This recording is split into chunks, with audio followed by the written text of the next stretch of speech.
राधे राधे, कैसे हैं आप सब। आई होप आप सब बहुत अच्छे होंगे। और आज का जो मेरा वीडियो है वो है परिवर्तन पे।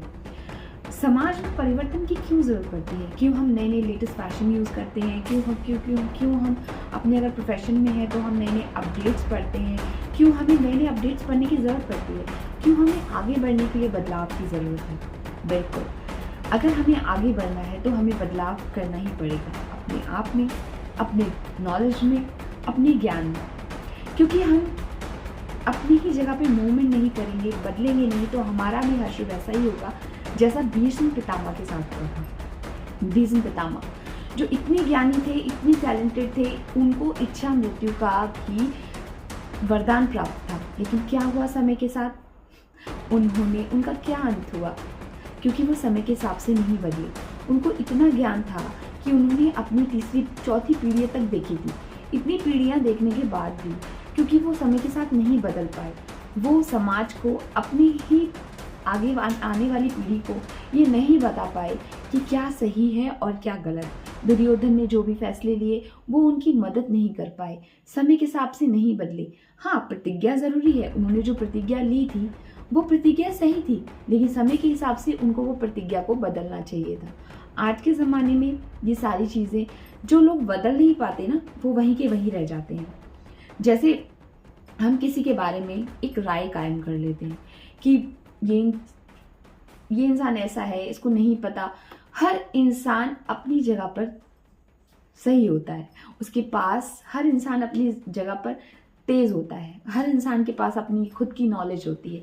अगर हम किसी इंसान से ये पूछें कि अगर सपोज करिए कोई एक ऐसी लेडी है जो घर में खाना बनाने में बिल्कुल निपुण है, घर की फैमिली में हर किसी की ज़रूरत के बारे में उसे पता है, लेकिन उसको ये नहीं पता कि चीफ मिनिस्टर, मुख्यमंत्री या फिर प्रधानमंत्री या राष्ट्रपति या पॉलिटिक्स के बारे में उससे कोई इन्फॉर्मेशन ले और उसको नहीं पता, तो इसका मतलब ये नहीं है कि उसे कुछ नहीं आता। उसको अपनी फील्ड में सब कुछ आता है।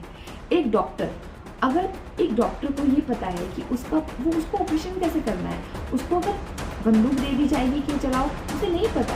Everybody has their own knowledge, everybody has their own priority. हर किसी का अपना एक ज्ञान है। ज़रूरी नहीं है कि हर इंसान इंटेलिजेंट है। हम ये नहीं कह सकते कि सामने वाला मूर्ख है। हम क्या करते हैं, हम अपने हिसाब से दूसरे को जज करते हैं। जो नॉलेज हमारे पास है हम उसके हिसाब से दूसरे को चेक करने की कोशिश करते हैं, लेकिन ऐसा नहीं है। हर इंसान अपनी जगह पर समझदार है। हर इंसान को ये पता है कि उसको क्या करना है, कौन सी नॉलेज किसके लिए ज़्यादा ज़रूरी है, ये सबको पता होती है। इसीलिए हमें किसी को भी कम नहीं समझना चाहिए और हमेशा चेंजेस को एक्सेप्ट करना चाहिए। हमेशा कान्हा जी जो भी उन्होंने हमारे लिए तय किया है, जो भी क्राइटेरिया उन्होंने तय किया है, कभी कभी ऐसा होता है कि हम किसी चीज़ के बारे में ज़्यादा सोचते हैं कि हमें ये चीज़ मिल जाए, हमें ऐसा मिल जाता तो इतना अच्छा होता, लेकिन आफ्टर सम टाइम, कुछ समय बाद हमें महसूस होता है कि यार अच्छा हुआ, यार ये नहीं मिला, ऐसा हो जाता तो अच्छा हुआ, ठीक हुआ, नहीं हुआ। लेकिन उस चीज़ को जानने के बाद हमें ये एहसास होता है कि यार अच्छा हुआ हमें नहीं मिला। नहीं तो कहते हैं ना, मन का अच्छा हो तो ठीक है, ना हो तो और भी अच्छा, क्योंकि फिर भगवान आपके लिए सोचते हैं कि क्या है, क्या सही है और क्या नहीं। ऐसे एक बार कान्हा जी अपने द्वारिका में भोजन ग्रहण कर रहे थे। भोजन ग्रहण करते करते रुक्मिणी जी उनको खाना खिला रही थी, भोजन करा रही थी। तो कान्हा जी भोजन करते करते एकदम से भागे और द्वार की तरफ चले गए। जैसे ही वो द्वार की तरफ गए, वैसे ही थोड़ी देर बाद वापस आ गए। रुक्मिणी जी ने ये सवाल किया कि आप एकदम से गए और वापस आ गए, क्या हुआ? उन्होंने ये कहा कि अभी थोड़ी देर पहले द्वारिका में एक तारा लेकर एक मनुष्य मेरा नाम जप करते हुए मुझे कन्हैया कन्हैया कहता हुआ वृंदावन से यहाँ आया। अब यहाँ पर तो मुझे कोई कन्हैया जानता ही नहीं है कि कन्हैया, मेरा नाम तो यहाँ पर सब द्वारिकाधीश के नाम से सब जानते हैं।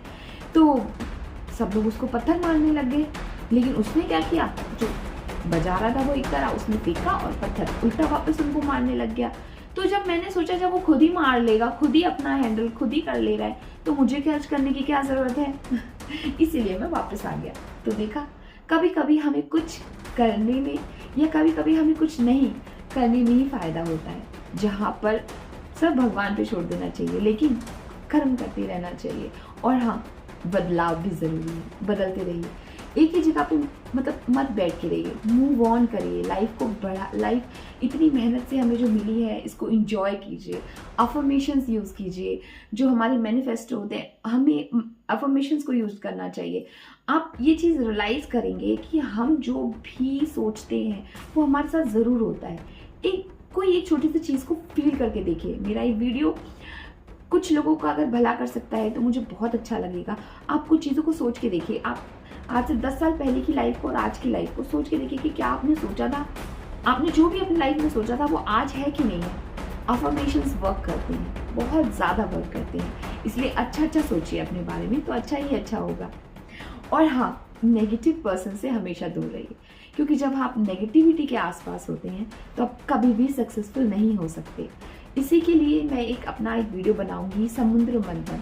समुद्र मंथन की जो समुद्र मंथन हुआ था उसमें जो 14 रत्न निकले थे वो हमारे जीवन से बहुत जुड़े हुए हैं। अगर हम उन रत्नों को देखें तो जो 1 बाय 1 उसमें जो रत्न निकल रहे हैं, अगर हम उनको फॉलो करते हैं, अगर हम उनको ठीक से जान तो हम बहुत आगे बढ़ सकते हैं। लेकिन डिपेंड करता है कि हम अपनी चीज़ों को पढ़ कितना रहे हैं, हम अपनी चीज़ों को जान कितना रहे हैं, हम उनको देख कितना रहे हैं। तो प्लीज़ अपने ज्ञान को आगे बढ़ाइए। कुछ वेद्स पढ़िए, बुक्स पढ़िए, कुछ भी पढ़िए, लेकिन प्लीज़ पढ़िए। आप सिर्फ ऐसे ही हवा में मत रहिए कि आपने रील्स खोली और चल रहे हैं फटाफट, कितना समय बर्बाद कर रहे हैं। नॉलेज गेन कीजिए, क्योंकि आने वाला समय ना बहुत ज़्यादा वो होने वाला है, क्योंकि लोगों के पास ज्ञान खत्म हो गया है और लोग ज्ञान ज़्यादा दे रहे हैं। तो आई होप आपको मेरा वीडियो अच्छा लगा होगा। अगर लगा है तो प्लीज़ लाइक कीजिएगा, शेयर कीजिएगा। और मेरी ये जो सोच है और मैं इस चीज़ को आगे बढ़ाना चाहती हूँ कि प्लीज़ आप अपने ज्ञान को पढ़िए, अपने अध्यात्म को पढ़िए। अध्यात्म और साइंस दोनों को आप बैलेंस करिए कि क्या चीज़, दोनों चीज़ें हैं मगर कौन सी किससे निकल के आई है चीज़ हमें जानना बहुत ज़रूरी है। तो मिलते हैं नेक्स्ट वीडियो में, तब तक के लिए राधे राधे।